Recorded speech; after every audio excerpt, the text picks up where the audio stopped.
Sunflower Spirit Tarot, and I'm here with the message for Sagittarius, Sun, Moon, Rising, Venus, and any other significant placements. Now, this is just going to be a general message, so whatever I see is what I'm going to read, but it's typically going to be about your relationship to something or someone in particular.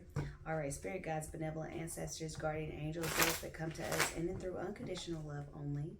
What are the messages that you have for Sagittarius, Sun, Moon, Rising, Venus, and any other significant placements at this time? What are the messages that you have for Sagittarius, Sun, Moon, Rising, Venus, and any other significant placements at this time? From the time they view this video moving forward, what are the things they need to know, see, and be aware of? From the time they view this video and moving forward, what do they need to know, see, and be aware of? All right, let's just do a couple more and we'll get started here. I've been so consistent with my readings, I'm like losing my voice or something. So if I sound a little raspy or scratchy, please excuse me. And if this is your first time giving me a chance to read for you, I appreciate you and I'm happy that you're here. And for my returning sunflowers, welcome back, okay? Let's do a couple more.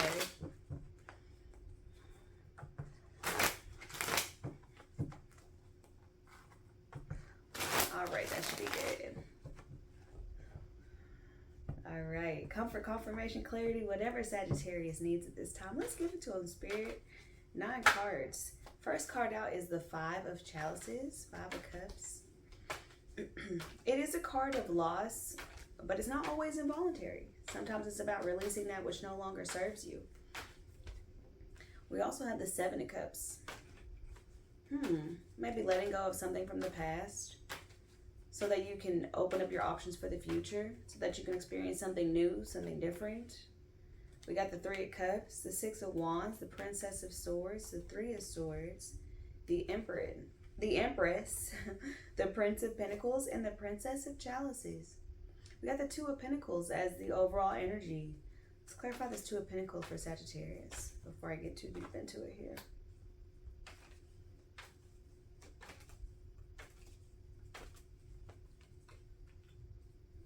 We got the Fool, the Queen of Wands, and the 2 of Swords. I see you being very focused, very driven, very centered on what brings you joy, what brings you passion, peace, pleasure, prosperity. Okay, you're very much focused on that which you want to see grow. It feels like you're no longer entertaining anything that brings you sadness or discomfort or makes you feel confused or uncertain about yourself. At the bottom of the deck for the hidden energy, we have the 8 of Swords. There may have been a time before, and the Moon, that's so interesting. There may have been a time before you got to this point, before you really realized who you were and you stepped into that, where you felt trapped or bound or somehow suppressed, as if you weren't allowed to be your true authentic self, as if you weren't allowed to express the fullness of who you are. And I'm going to show you guys this Queen of Wands card, because this is where I feel like you are right now. This card is one of my favorite cards in all of my decks. I think it's so beautiful. It's basically depicting this Queen of Fire surrounded by fire, totally unfazed and almost basically a part of it. So it's not as if you don't belong in the element in which you feel passionately about. You do. That's your home. That's where you belong. Not only that, you are not someone who is going to be consumed by your passion, right? You thrive in it. It's almost like, I think her name was Daenerys Targaryen from Game of Thrones. Whenever she was trying to hatch those dragon eggs and she was consumed in that fire and she didn't burn up either, that's you, okay? So there could be so much going on around you, whether it's chaos, confusion, conflict, any of that stuff, or whether it's passion and joy and excitement and love.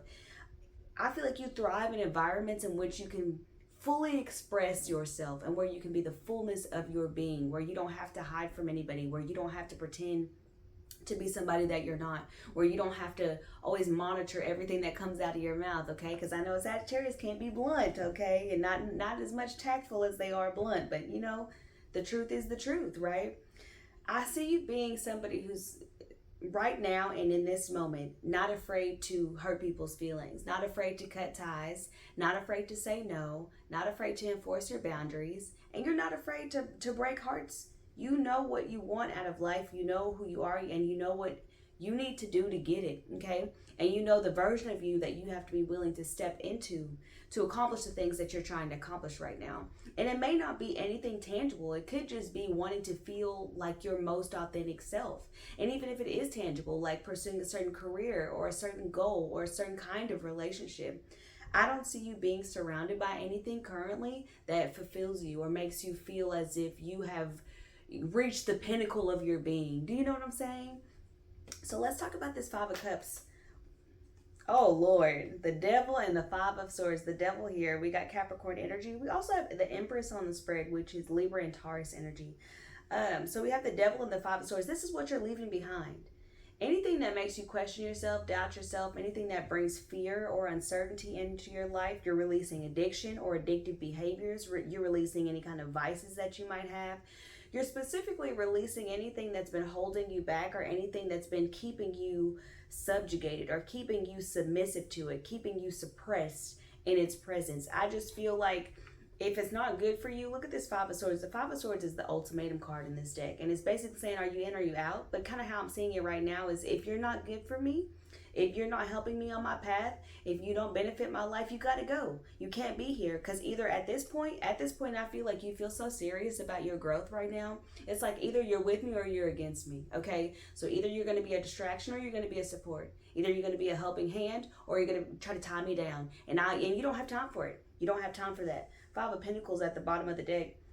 You've been through some things. You've seen some things. You've experienced loss. You've experienced grief. You've experienced anxiety, depression, all these things. You've experienced the most dark emotions or the darkest times that most humans can possibly go through, right? And instead of allowing that to break you, you allowed that to create the depths at which you are capable of experiencing life. It's kind of hard to articulate sometimes how people who are very comfortable in the darkness are typically the happiest people, the most joyful people, the people who are most capable of experiencing passion and love and all these wonderful, beautiful things. And it's because the depth of your sadness, your grief, your loss, the darkness that you hold within you, right, is also the height of the light, the joy. You know what I'm saying? It's a reflection. It's like a mirror to each other. So if you haven't really gone through anything, you haven't really experienced anything, you don't really have any experiences that made you hurt or made you feel things deeply, then you don't necessarily feel as alive as you could feel. You don't necessarily feel like you're capable of experiencing as much joy as you possibly could. That's why it's okay to feel things deeply, because it's just a reflection of the height of the emotions that you can feel as well as the depth of the emotions that you can feel. And I think that's a beautiful thing. I just feel like you're using that kind of not as a litmus test, but almost as a gauge. Like, how does this make me feel? And how do I want to feel in this moment? You're not avoiding negative feelings. You understand that negative feelings come along with the journey, but you're not entertaining despair. You're not entertaining negativity. You're not entertaining heartbreak. I think you're prioritizing a lightness and a levity over anything else because you've already gone through the darkest times and you don't want to see any more of that. You don't want to keep suffering or keep stagnant. You want to move forward. You want to grow. You want to evolve. You want to transform. You want to blossom, and you're getting rid of anything that's standing in the way of that. Let's clarify this Prince of Pentacles. There is somebody who wants to offer you something, but I feel like whatever it is that they're offering is just going to create a little confusion, either for you or for them or for both of you guys. I do feel like they're going to make themselves available to you as an option, but I don't think that you're going to entertain it. I think that you want something deeper or more emotional or more connected. We got the Eight of Wands. Yeah, there's definitely going to be a message from somebody here. They could be a Virgo with the Hermit at the bottom of the deck with the Prince of Swords. It could be somebody who's been watching you for a little while, somebody who's had their eye on you. Could be somebody stalking your social media. Now, when I say stalking, I don't mean it like seriously like stalking you, but just like checking up on your page every now and again, looking at your pictures, seeing what's new on your page and stuff like that. I do see somebody keeping an eye on you. It could be more than one person as well. But I do see a message coming through, whether this is a DM, a text message, it could be an email, right? It could be, but this is quick moving communication. Somebody who's wanting your attention. Can I get one more for this Prince of Pentacles? And it could be an earth sign. It could be Taurus, Virgo, Capricorn, but I don't see that this person is really offering you what it would take in order for you to turn your head. And I'll show you what I'm talking about here in just a moment. We also have the Lover's card. This card is Gemini energy. So this could be more than one person. You could have an earth sign and an air sign. wanting your attention right now. We've got the King of Swords at the bottom of the deck. Somebody wants to clear something up or come clean or have a conversation with you. They want to open up communication with you, okay? I also see them as somebody who feels as if you guys are connected or that you guys will make a good pair or a good match. They might see you as their counterpart. I don't know how well this person knows you, okay? So however deep that goes is really contingent upon how well this person knows you or how delusional they are, right? So one thing I want to show you that I was talking about the turn your head thing. You see this Prince of Pentacles here? He's offering this pentacle, but the Princess of Cups is just moving straight on. She's going straight forward. She's not turning her head. She's not going to be distracted. I feel like there's nobody who's going to get your attention who isn't gonna have to really put themselves out there, okay? A DM is not enough. A text is not enough. Saying, hey, what's up, how's it going, asking for your number is not enough. You need somebody who's going to get on their knees and bark like a dog. No, I'm just kidding. You need somebody who's really gonna make an impression on you. I don't think it's difficult for you to get attention from whoever you desire attention from. I think you're an attractive person, but I also feel like you don't entertain most of it. You don't entertain most people who come your way because they're not really offering much. They're coming through as this Page of Pentacles and they want to offer communication and potentially wanting some sort of physical relationship with you, potentially wanting to become more intimate, whether that's emotionally or physically, sexually, whatever. I'm not really sure what this person's intentions are. They seem pure enough, but it just doesn't feel like they're offering you enough. It's like, what else? What is you? How, you got to come harder than that. You got to step harder than that. You got to be bigger than that. You got to show me why you want my attention. I just don't feel you being distracted. I don't see you being distracted. Princess of Chalices. We got the Priestess here. Ooh, silence, right? You have a very rich inner world. It doesn't take anything external to satisfy you or to entertain you. I think you're somebody who probably prefers solitude. You could be quite introverted at times when you're not in the mood to be, gregarious and loud and fun and stuff like that. I just see you being somebody who, look, I don't think this person is going to turn your head, but I do think that you are the kind of person who would consider it anyway. You might, in your mind, you might see people coming up to you wanting something from you, right? Wanting your attention, your time or whatever. And it's almost like you're knocking everybody down, but you're also giving them the opportunity to not to strike you, but to show you their power. And it seems like nobody else is suiting up, or nobody else is like footing the bill. Nobody else is rising to the occasion. It's like, as long as you can knock them down, they don't deserve to be in your space. That's almost how I kind of feel it. So you are basically using silence as a tool. How much do you want my attention?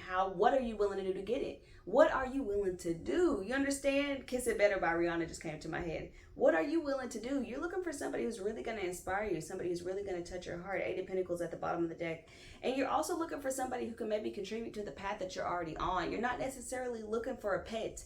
You don't want a companion. You don't want just somebody who's there. You don't want just somebody to have a good time with. If you're going to give your attention to somebody, I feel like it's going to be somebody that you feel like you can grow something with, regardless of whether or not you want long-term commitment. The Empress is here. So I do feel like there's this energy of being very, very attractive right now. I'm very much empowered in your feminine energy, getting a lot of attention. And also, moving forward with a lot of confidence, moving through life with so much confidence. And I think that's super attractive to people. And I think if you have anything to do with social media, you'll be really successful, but you will have to root out or weed out a lot of the undesirable stuff. So just as much as you attract the goodness and the good things and the things that you want, you attract everything. And so it's not just like you can attract what you feel. You can filter what you attract. It's like you attract everything, okay? You might have a decision to make when it comes to whether or not you're going to entertain this person. But honestly, at the end of the day, I just see it being more trouble than it's worth. Especially if you have a history with this person. I'm not sure if you do or not, but I just see there being this idea of is this worth disturbing my peace? Is this worth the effort? Is this worth the emotional, chaos? Is this worth the conflict, the drama? Maybe not.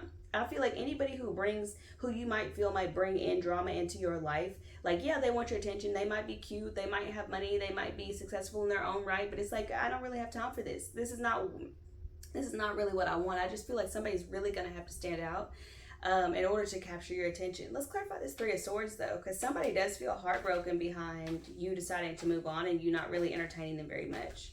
Somebody's feelings are definitely hurt. They want to move forward. Their heart was in their hands, or somebody feels like they were vulnerable with you. Maybe when they texted you, DM'd you, sent you that email, right? They felt like they were vulnerable with you. They felt like they put themselves out there. I always stutter on the word vulnerable. It's just like, anyway.